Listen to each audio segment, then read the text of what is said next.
change your mind, change your money, change your life. I am Coach Rob Lee Simmons, the host of this podcast, and let me be your tour guide to greatness.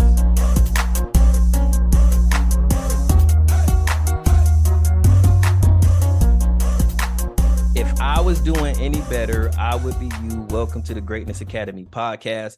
I am on with D. Munford, one of my really good friends, and he is also a loan acquisition officer. We're going to talk about some really good things, man. I'm super excited to have you on the show. How you doing, my man? Oh, man, I'm blessed to be here, man. Thanks for having me, man. I'm excited to talk about this stuff. Yeah, I mean, I think it's very fruitful because a lot of people don't know what happens on the back end of, trying to get a loan or even looking into acquiring properties and, cars and houses and, boosting their credit to what their credit needs to look like. How does bankruptcy affect what that looks like? What can you see? What can't you see? And things of that nature. So I think that's really fruitful. So let me ask you, how did you get started in your journey on your way to becoming a acquisition officer? Well, actually, I've been wanting to do this for a while, and I had been putting it off. And so actually, it was my mother passing. My mother passed, and I was like, I'm gonna do everything that I've set out here to do. Everything that I wanted to do, I'm gonna do it now. I'm not gonna take time. You know what I'm saying? So I decided to take the class. I actually met someone who was actually my realtor. Oh, nice. My house, and we were sitting there talking, and she was excited to give me the book. She was like, "You know what? You're interested in trying this?" She was like, "Here's the book." And I was like, "What?" I was like, "This is a sign. Go for it." And so that's what I did. I went for it. I took the test. I failed it the first time. Could have cried, because I put everything into it. And then, then I took it again. Second time I passed. Nice. So it definitely was a journey, you know what I'm saying? But it was exciting, and I enjoy it. Yeah. So let me ask you this, right? So I don't think it's a misconception. It's just ignorance. And we don't all know kind of the difference between, the kind of the structure of, let's just say buying a house. What's the difference in between the realtor and then the mortgage loan officer, and then who are like the key players? Are there any underwriters involved? How does that process work? Well, when buying a house, you're going to use a realtor. And it's funny that you asked that question, because a lot of people, everybody is trained to go look for the realtor first, right? You go look Right. for a realtor, look for a house. It really, in actuality, it wouldn't hurt to come see us, the mortgage brokers, the loan officers first, right? Because you would be able to get a total cost analysis, which is going to tell you exactly how much money you can afford, right? Because people already go into buying a house, and you think you're going to get a house for 500,000. They're like, "Hey, man, I can afford 500,000." But in actuality, the numbers have to show that, you know what I mean? Right. So they go off debt to income ratio and a lot of other factors, all right, that's coming in and out of your credit and your profile. So in other words, you get a pre-approval. We find out the numbers, we see what you can be approved for. Then you can go find a realtor, and then the realtor helps you find the actual home that you wanted. So now you have an exact number of what you can work with, and you'll have a better understanding of what you can get, and you won't waste any time. Right. And I think that's a great point. When people are actually looking at their budget, looking at what they're trying to spend, and if they're good at, counting their money down to the penny, it would be ideal to say, hey, this is what I want to spend on my rent, because, ideally you want to spend about 20-25% of your total income on your housing. And so this, really includes, if you're going to buy a house, your mortgage, the insurance, and then the property taxes. So you want to include all of that. Let me ask you, is it most of the time when you're going to get a mortgage, are those three things wrapped into the mortgage, or do you see some cases where it is the mortgage and then the homeowners are paying for the property taxes and the insurance themselves? Actually, they go both ways, and different loans are structured in different ways. Most of the time, and I'm talking about 80% of the time, it will be wrapped in. Yeah, and that's probably what you would recommend someone do if they're doing like a 15, 30-year mortgage? They probably should just tie it all in together, or yeah. Absolutely. I mean, most of the banks will require you to tie it in because it makes more sense. And it just helps because if you lapse on that insurance, you're done. Right. You know, so that just to avoid all that, they wrap it all into one payment, and it helps. Nice. So let me ask you about really kind of like daily duties of a loan officer. What does that look like? And then what do you look for in potential clients, or what should potential clients look for in what you do? Well, a typical day for me is I'm all on. I do a lot of this online, so a lot of this is I don't have to be in an office, because I work with it's just myself and my boss, so Right. we just work legit by ourselves. We call realtors, we call companies, we call everyone to try to earn their business by just letting them know what loan programs we have specifically for them. Like we have firefighter loans, we got VA loans for us military. So there's all different kind of loan programs. I try to talk to clients and stuff like that, find people that are looking to buy a home later. We're not trying to, we don't just focus on who's trying to buy a home now, because me personally, I got into this business to help people who never owned a home. That's what I get pride from helping people find a home that never knew that they can get one.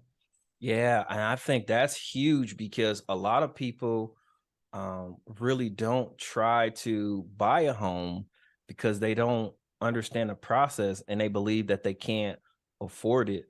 In cases where you've seen, what does it look like with mortgage versus rent? Like, what would you recommend someone um, like look at in their personal finances to say, Mhm. hey, a mortgage may be better than paying rent?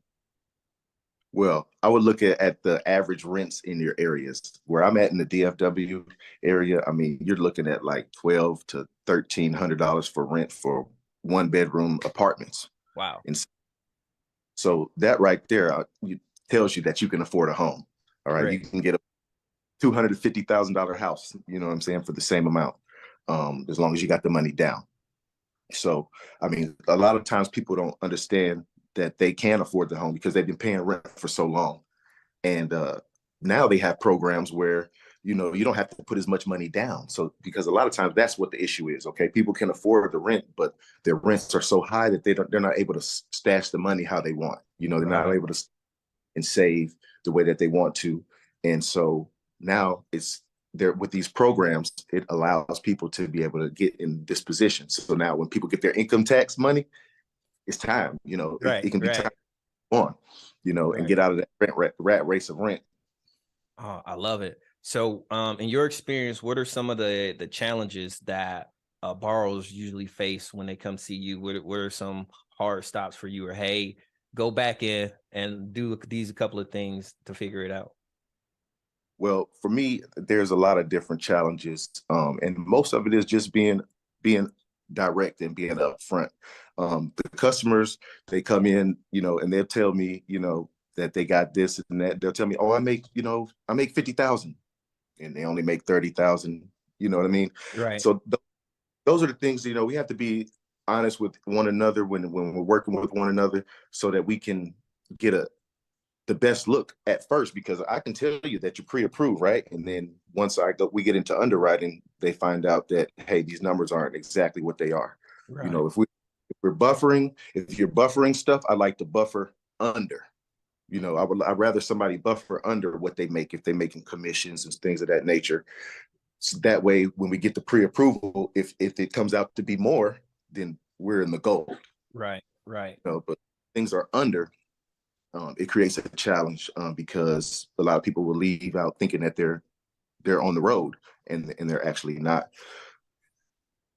What are some loans out there um, that you would recommend to first time home buyers? Um, well, FHA is usually the main one that people go for. The FHA loan allows you to put down 3%, which is pretty relatively low. It does carry a mortgage premium. You know, you have to have that insurance. And so that is one of the ones where it's going to be wrapped in as well. Yeah, So that's good they for would, them. they would wrap that in there. They also have now a 1%. I have a 1% loan, right? Mhm. And it's actually a conventional loan. So you don't have to carry that insurance. And my bank is going to cover the other 2%. Nice. Now, in order to get this loan, you have to make less than 50% of the annual median income. All right. So that means like if they, let's say they make 100,000 here in Richardson, Texas. All right. Everybody's average salary is 100,000. You only make 50,000, you can qualify for this loan. Wow. And so excellent opportunity for people that work in factories, in the grocery store, in, fast food. This is an excellent opportunity for these people, and they need to jump on it ASAP, because I don't know much longer this is going to be here, because they're giving a lot of money away. Yeah. And that is kind of a telltale sign of the economy, and people really should um pay a little bit more attention to the economy. Yeah. But the timing of what's happening is opportune because when inflation is high and you're looking at being able to borrow money, uh down payments, the less you can pay, right, the better off you are. I think that's really key to getting yourself started. So um let's talk a little bit about real estate investors. So how does that loan process work for someone who wants to get into real estate investing? Okay. So for real estate investors, it can work a plethora of different ways. All right. So for the typical person that wants to buy a secondary home to rent out, you're going to have to put about 20% down. All right. But there are things called there are different programs like hard money. All right. Hard money is a different type of program where they will give you the money for for the purchase of the home, for the rehab, and everything else. So then all you got to do is sell the house. All you got to do is fix it and sell it. So you have the fix and flip Mm, loan, and then you have hard money loans, and then they have hard money loans also for rentals. People didn't know that. A lot of people didn't know that they have hard money loans for rentals. Now, I really don't suggest them because they have astronomical interest rates. So just imagine, I mean, right now the interest rates can be 8 and 9 just on a wow. regular. Just imagine what they are for the hard money loans. They're Right. typically so. It's really high, really high. Yeah. Let's talk a little bit about. If you can use other people's money, why not? Right. You know, I think that's the kind of the biggest advantage of looking at real estate investing is the ability to be able to use other people's money to yeah. make money. It is a very fascinating strategy to me. But Mhm. one I've seen, and I was going to use it, but it just really was just over the ticket that I could afford. But construction loans. And so how does construction loans work? And then what are about a typical rate of in a construction loan? Well, a construction loan for a residential property. Residential, yeah. So yeah, you're going to be looking at around the same, and that's the crazy part about it. It's like a lot of people don't know about this, but you can build your home for the exact same for about the exact same rate, as long as your credit is good. So you're talking right now, you're talking about an 8 or 9% interest rate on a construction. Yeah, that's not too shabby. And that was one of the things that we were looking into. So we looked at this home. First of all, the price was crazy low. So I already thought like, hey, something's wrong with this house. We get into the house. There were Right. a number of things. The people had dogs. They had a pool that they haven't used in 10, 15 years. And so there was a lot of stuff that needed to happen to this home. Um, Mm, and so, when we were originally looking to spend 200 to 300,000, and this is on the second home, looking to spend 200 to 300,000, realistically, we're probably going to end up having to spend about a half a million, which what wasn't out of my price range. Like 450 was really what I was looking at. What happened was as we were looking at the home, the foundation was not not ideal. And I'm saying, hey, so what type of engineer would I have to hire to do this? And they would say, hey, easily 10 to 15,000 if something needs to be fixed, but you're probably going to pay 5 to 10 for somebody to look at it. So uh wow. Yeah, so right then that took it straight to a 500,000, and I was thinking, is this extra 50,000 worth what I put into, and then what can I sell it for? In the neighborhood, ideally, I could have made 150 to $200,000, but where my pockets was, it just wasn't right. And then, I didn't have the time to wait, right? Uh, closing on the loan, and then once you close on the loan, close on the house, and then actually do the construction. Then once the construction is done, now trying to put it back onto the market. Then, hey, where would the market be 6 to 8 months from now? Right. Absolutely. So just yeah, it's just a risk I wasn't willing to take. Right. Um, what other types of loans have you seen for people who were trying to either buy their first home or buy another home? What types of loans have you seen that drastically help people get through kind of their financial situations, kind of like cutting it close, like I would have been? Right.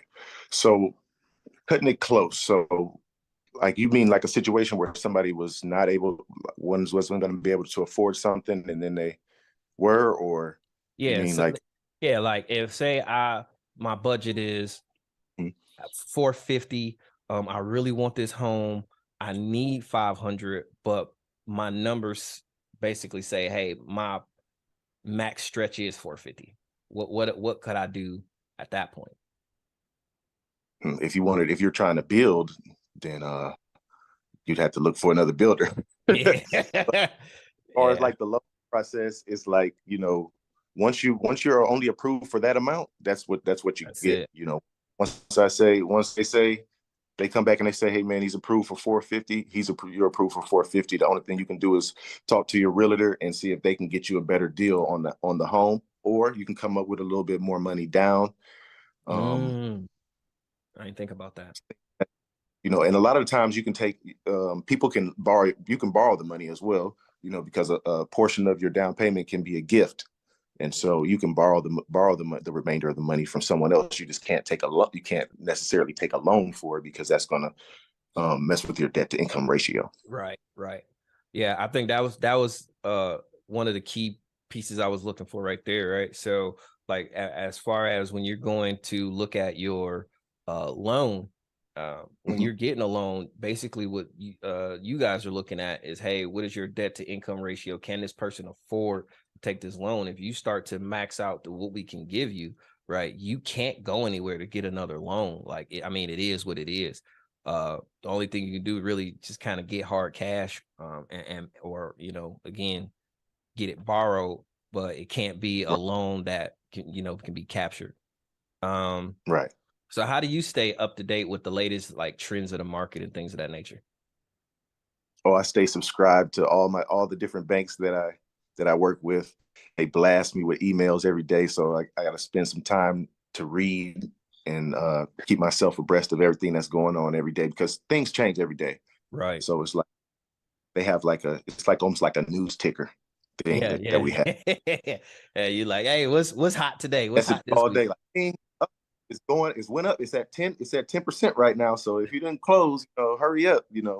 Yeah, yeah, And yeah. that's been a things, a lot of the times we need to lock loans. We need to lock them fast, because the rates they're all over the place. Right, You can come in the morning and it'd be a 7, and by the end of the day it's at a 9. You know what I'm saying? right, So I'm talking to somebody, they might want this loan, but we didn't lock it. You see what right, I'm saying? And so by the time, 4 o'clock comes, when they call back, the rate's at 9. They're like, oh shoot, I don't know if I want that. right. So got to move fast these days. So I would say that you probably would suggest to people dealing with like loan officers and uh other brokerages, and they seem like they're rushing you. It's not Yeah, to it's not necessarily them rushing you. I mean, we want to make money. This is the only way we get paid, is when we close, and that's just the way it works. I right. mean, and a lot of times we're doing a lot of work with no hourly pay. Like last week, I was working on a loan for 6 days. Oof. 6 days. and this guy decided to go with someone else. Oh, that's sick. Yeah. So you know what I'm saying? We do a lot of work for free, and other people. And just think about this: every time somebody else touches a file, let's say I'm working with you, right? And we're trying to get this thing together. I'm going to talk to another loan officer. We're going to sit down. We're going to try to figure out some kinks. We're going to work some things out. They don't get paid. The underwriters don't get paid when they touch it. You know what I'm saying? So then when you Right, decide you don't want to go with us, well, everybody just worked for free for 2-3 days. You know what I right, mean? right, right. And then So on top of that, you know, as far as the client, now they're probably not getting the rate that they wanted because hey, we were trying to lock you in somewhere much lower, and now we wasted time, and then you just wasted money, especially if you go somewhere else and you can't get that same rate. I got the guy 5.5, and he decided to go with someone else to get a 6.35. Oh, So you sick. know that's what was more sick. It's like I got you the lowest of the low, and Yeah. you decided to go with because they sometimes people want to save money too, so Right. it's just all about how. That's why structuring loans is it's really based on you, the individual. So that's why coming to a loan officer instead of going to a bank is more ideal, because the bank is just trying to push a loan down your product down your face. I have different banks, I have different programs, so when you come to me, it's all about you and your program and what you want to implement and how you want to go about it and what your income is and what your goals are for the future, so Yeah, we can sit down and plan this thing out. I like that. I like the ability to have, so I work in insurance and we what we call it is non-captivity, right? So I don't work for any particular company. And just being able to have that ability to give the client what they need is super dope. And so I think that is really key to the listeners to understand, hey, when you go see a loan acquisition officer like D, what's going to happen is he's going to give you the best rate that he can find. When you go into and I'm not going to name drop, if you go into your bank is selling you their product, and if it's 7%, then it's 7%. It ain't big borrow and plead. You get what you get and you don't throw a fit. And actually, what I like to tell my clients is, man, I can turn this computer around and let you see the rate. All right, you can choose whatever rate you want. Just know that it comes with a price. Oh You know yeah, what I'm for saying? So sure. the chart will show you, hey, this is where your credit told you you were, and then it'll say, hey, this is the amount that you would have to bring the closing. Then there's a chart. Then it can either go up or down. And when the chart goes down, when you want to bring your interest rate down, the price on the right side goes up. So you can get any rate you really want when you're messing with a mortgage broker. You can get the lowest rate possible, but it's going to come with an extra cost. So that means that you just need to have a little bit of extra money for closing, and it's going to save you thousands on the Right. back end. Right. Especially on that interest, especially if you're doing anything over 15. I mean, look at it like this: if you got really good credit already, right? Let's say you got in the sevens, and you come in and we're still trying to give you a 6 and 7% interest rate. Well, if you put 1% down on the loan amount, right, you can take that down a whole percent. Mm, So the more money you got up front, the less you're gonna be paying in interest. That's money you're going to pay in the end. So have the best credit that you possibly can have, and have a little bit of extra money to buy down your rate. No, I think that's exciting, man. So, hey, share me some success stories through your time doing this, man. Like, what are some of your good news stories, or where somebody got them into their first home? Tell me the story about it, man. Man, it's there's so many different stories, about. I like to tell my story. Is Let what me I hear. really, Let me you know. hear. So me and my wife, we were both in the military, and so when we moved to Colorado, is when we decided we wanted to buy our first home. And this is really how I got on this journey, kind of, because buying our first home helped us significantly, and it just opened my eyes to the power of real estate. Mm, So we moved to Colorado Springs, Colorado, and we stayed there for 3 years until we got ready to go to Belgium, okay. right? So We ended up selling it. We bought the house. I think we bought the house for 189. We ended up selling it for 280 something. So we made a nice chunk, right? Man, We made it nice. We were able to pay off her student loans. We were able to pay off some debts that I had, and we were debt free. So that right there was yeah, key that's for me. yeah. You Thinking like I this always might be it. I always wanted to invest in real estate, right? That's something I always wanted to do, but I just never did it. You Right. know, out of fear of not knowing about the loans. And that was another thing that kept me from doing it is I didn't know about the loans. Just didn't trust that. Like I'm gonna take somebody else's money and then I'm gonna owe the bank forever. And now that I'm a loan officer, I see how it works. Right. So Right. now, Right.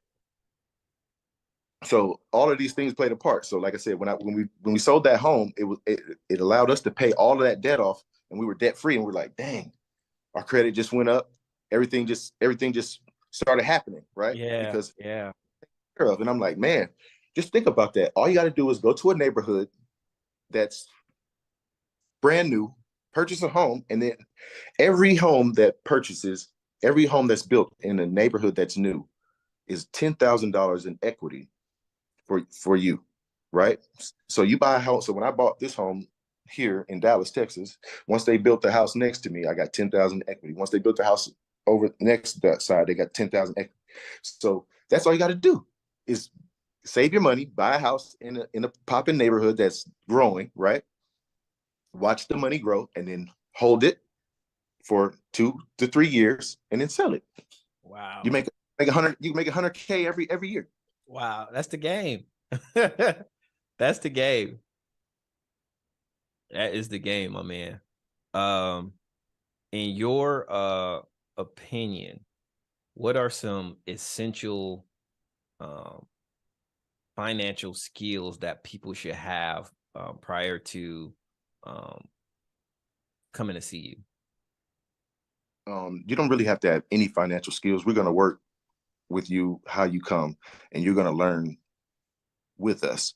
You know what I'm saying? This is the way I work it is like I'm working it as if I'm a credit repair specialist because that's what I used to do too as well. I used to help people repair their credit.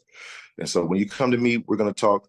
We're going to sit down. We're going to talk about your situation. You're going to show me your credit profile, and we're going to pick through this thing with a fine tooth comb, get you on the road because it's really about will and discipline.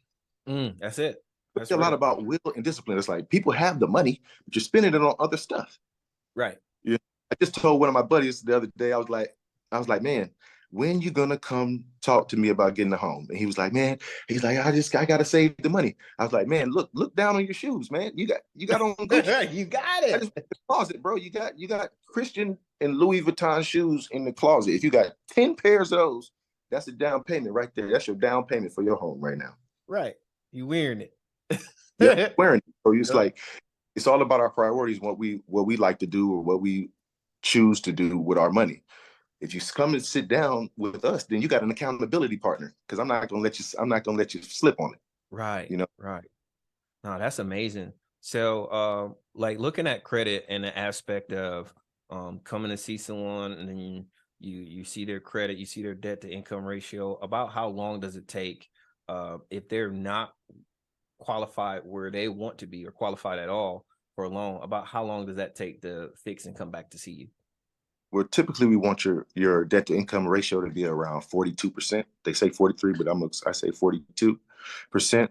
And so a lot of times people just make simple mistakes. It's just simple mistakes with the choices that they make. If you're looking to buy a home, you don't want to buy a brand new car. Mm, That a new car take $80,000 worth of buying power off of your stuff just because you have that loan on there. right. You know, so it's like it's a lot of times just more debt to it's more about the debt to income and like how much money is going out and relatively your a lot of times people are going overboard with their credit cards. You're typically supposed to spend about 30% of your credit cards and usually pay them in full if you can, but if you can't, keep it under 30%. A lot of times people their credit cards are almost maxed out. They kind of go overboard with the credit cards. You got to be intentional. A lot of times people need to be more intentional with their purchases and how they want to do things. Buying things cash if you can. You know, even though you got a credit card doesn't mean you should buy the couch on your credit card.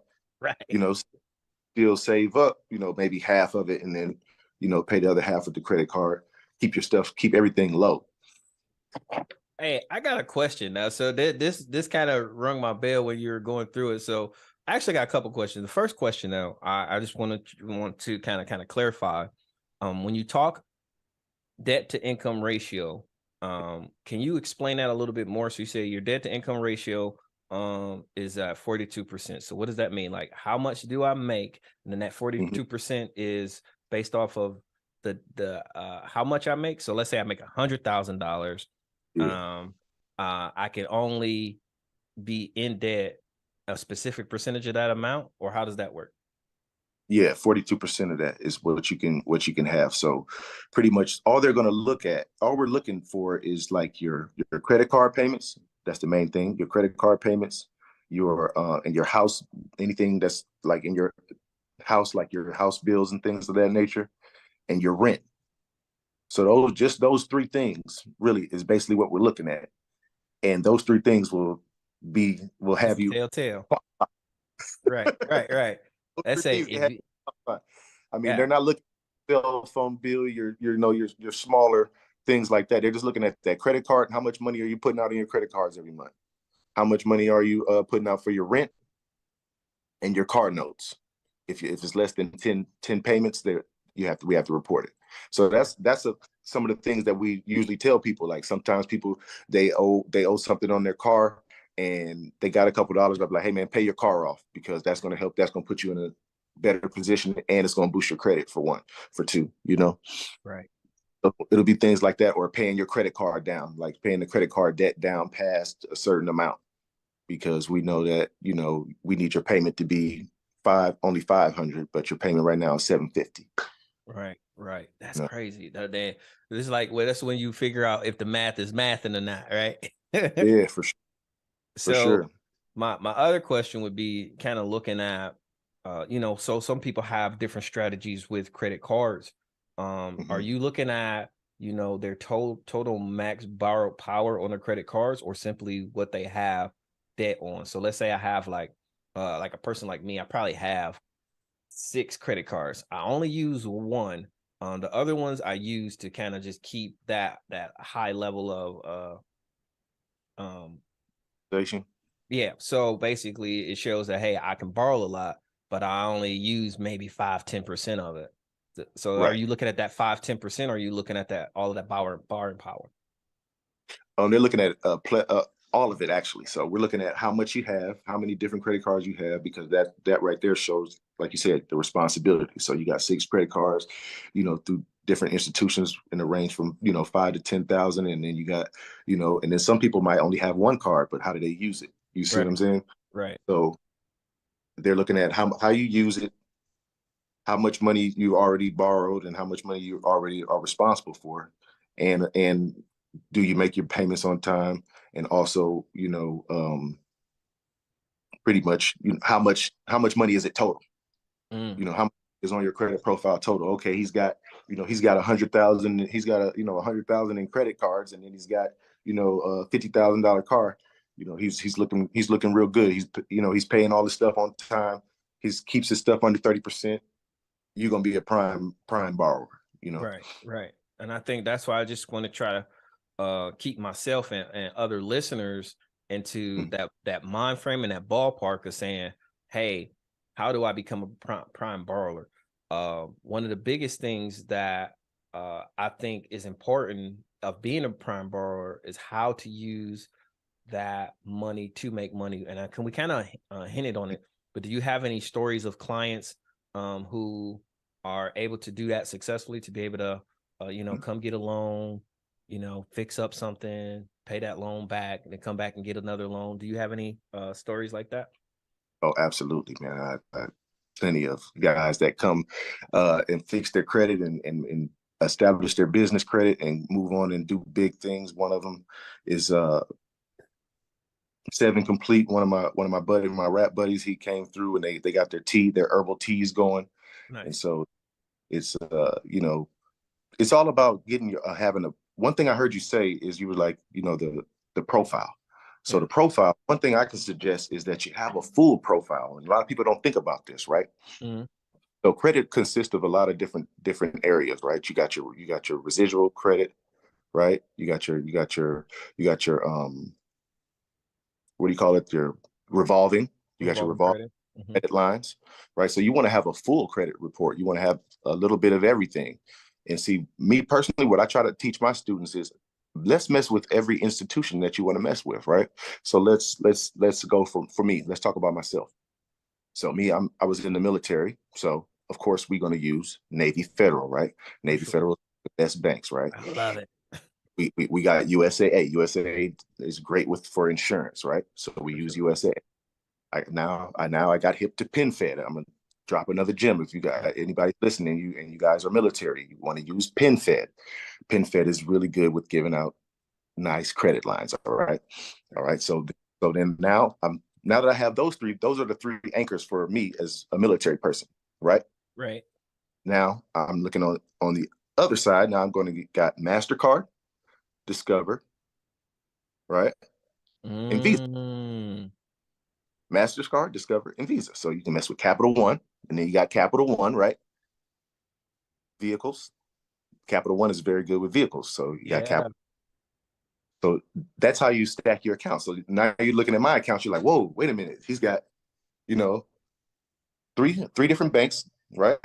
Then I got credit cards with Visa, MasterCard, Discover, right? So Right. that way, now I'm building relationships with all of these different institutions, right? So now they're not only going to mess with me, right? But now they're going to compete for my business. Oh yeah, for sure. Because they know, hey, he will go somewhere else and he will get a good rate. Right. So now when I got a $10,000 credit card from PenFed, right? Right. So Fed's like, why he's using it to PenFed more now. So they sending you something for 15,000. You see what I'm saying? Right. Right. They Right. Let's up your 15,000. rate and lower your percentage. Right. We're gonna send you something else with the same points. Use our card. That's amazing. That's good. I And I wish I never would have thought learned about when I that. was younger. I wish I would have had the discipline. Well, and I kind of knew this kind of stuff already, but I just wasn't disciplined. Yeah. You know what I'm Yeah. saying? It's all about education. No, that's clutch, man. Um, what are some key takeaways or lessons you learned throughout your career? And like some of the wisdom that you've been given so far from other officers. Well, just when I went home to Cleveland, I met with the top loan originator in Ohio. His name is Kash Shagafi in Cleveland, Ohio, and he told me to just stay persistent. He told me to stay persistent. Don't the things aren't going as fast as I would like them to go. I want to take off. Right, right, But right, right. really a journey. It's a journey, and it's you have to enjoy the process. You got to learn to enjoy the process. Learn not to take no's as a don't take it personal. Right. Some people aren't going to be ready. Some people aren't going to be ready to receive, and some people aren't going to mesh well with you, or they're not going to like you for some reason. They might just want to go with someone else. Sometimes it just happens. So just remain consistent and just stay genuine and enjoy your job, and people will be attracted to you. Oh yeah, for sure. And I know, I mean, I call you probably once a week, once every 2 weeks. Hey man, I mean, so I definitely thank you and appreciate you for those gems. How can people get a hold of you? You have any social media or tags or anything you want to put out there? Yeah, it's Money by D Month on Instagram. And my telephone number is 216-618-8710. If you know anyone in the Dallas DFW area that's looking for a home, looking to become a homeowner in the next 6 months, give me a call. We can work out a plan. Oh yeah, for sure. And then I'll definitely drop all of that in the description as well. So let me ask you, man. I usually ask all the folks I interview, I usually ask them this great question, man. It's one of my favorite questions because I think it's a kind of a telltale of who you are, right? So, what is the largest one-time purchase you've ever made, and then how did that make you feel? Oh, well, the largest purchase is this home that I'm sitting in right now, and it was 392,000. And the testimony is that it's worth 610,000 now. And 2 years. The bag, the So we talk. bag. That's what I'm talking about, and this is what so powerful about real estate, because who can make 200, who can make 100 and 200 in a, in a year by not doing anything, just living. Right. It's like, I'm gonna just live here, and then I'm gonna go do my thing. All right, I'm Right. ready to go. How much is this worth? Hmm. And now I'm uh, trying to figure out what to do with it. What to yeah, do. Do I want to sell it? No, I don't want to sell it, because shoot, it keeps going. I feel like it's going to keep going up. right, So what I do is I'm going to take some equity. I might take some equity out, do another project, or I might just, I'm looking at some land too. I kind of want to do something with some right. land. And me and my brother-in-law were talking about getting some cows and doing some, doing some cattle type stuff, some Yeah, country. yeah, yeah. So That man in the Dallas area about to be a cowboy. A yeah, real one. for real, they really got outdoor stuff out here, and I'm really enjoying it. Yeah, I I'm loved it, man. I spent some time down there in Killeen. I don't know what the base is called now. I'm gonna get around to figuring out the new names of the Fort bases. Hood, Hood. Yeah, yeah. So I'm gonna, yeah. Yeah. I'm gonna. I enjoyed the area when I was there, and it kind of turned me. I'm originally from Detroit, man. That kind of turned me into a cowboy when I moved down there, and I think that is one of those centralized places. I definitely have a couple of realtors in that area, man. I'll definitely shoot them your info. Because Absolutely. I didn't think about it when I said it, when you said it out loud, when you said it, you're in the DFW area, and I thought I actually know a couple of realtors in that area, that it would be great for you to work with, man. Absolutely. I would look forward to working with them. I'm always looking to add people to the team, and I'm looking to expand. I'm trying to get some more states under my belt too. After I conquer this state, I haven't conquered this state at all yet, but But it's coming you soon. on the way. Just like you say, be persistent, right? That's it. You just got to stay persistent and really want to do it. And so actually, I'm working on getting my real estate license too as well. Nice, Like, not trying to leave nothing on the table. I'm not trying to leave nice. nothing for chances. I was gonna close this out, but now I'm gonna ask you another question, because that just makes me feel like, hey, there you could really be getting to the bag. So, Mhm. with you getting with you becoming a realtor, does that allow you to be a one stop shop? I mean, outside of underwriting. And that's why I'm doing it, because last year I went through a lot of challenges, because even though I was working with a lot of people, I was going out and finding a lot of clients, and through finding clients, I was getting them pre-approved, and they were getting excited, and then they were wanting to go with a new home, and the new homes would only give the money that they were giving out, the $20,000 and $30,000 that they were giving people for their homes. They would only give them to their loan officers. They wouldn't honor me for bringing the client. So I Right, was my clients in there and just like losing them, and like having to be cool about it, and not make a dime off of this stuff.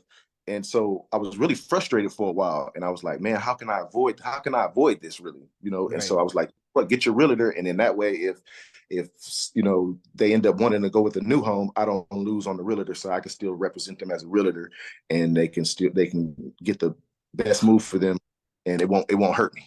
right. Yeah, that's killer, I lost, man. I lost like 5 to 10 deals like that. And so I was like, how do I, in 5 to 10 deals, I mean, a lot of loan officers don't get that in a whole year. Right, right. And So that's one I of those was, things you live and you learn. yeah, you live and you learn. And so that was one of the things I was like, you know what, how can I avoid this? Because I still want to help people. I want to be pleasant about it. I still want to be able to smile. I mean, just imagine, having a sale, and then you're presenting it to the builder, and then they just offered them some money right in front of your face. And it's too good not to take. Right, 20 right, payment, that means you get to keep everything. You get to keep all your money now in your pocket. So right. they're, it's like, I got to smile about it, and still, you know, be professional, and it hurt. It hurt. Yeah, I know. I was coming home. I was frustrated. I was out there on the punching bag, and but I was like, you know what? It's got to be a way. And so when I found out that I can do both, and what's going to be so powerful about this is I'm going to be able to provide even that much more of a discount. For You know what sure. I'm saying? I can take cuts on either side in order to help the customer as much as possible. Oh man, that's the But we game, brother. That's the we gonna game. push. To the bag, man. D, thank you for coming on, man. On the show, we say that winners win, and we win when you win, and we want to thank you for being a winner, my man. I thank you for having me, man. This has been an awesome experience, man. I'm just thankful. Yeah, for sure. And you know I'm gonna have you back on, man. You know I'm gonna have you back on because this was great information. There's gonna be 100 more questions that I'm gonna want to ask you, but like I said, I try to do these in 30-minute increments so the listeners get the best information out of it in the shortest amount of time, man. But thanks for jumping on, brother. Oh, you're welcome, man. I look forward to coming on next time. For sure. And we're out. Boom.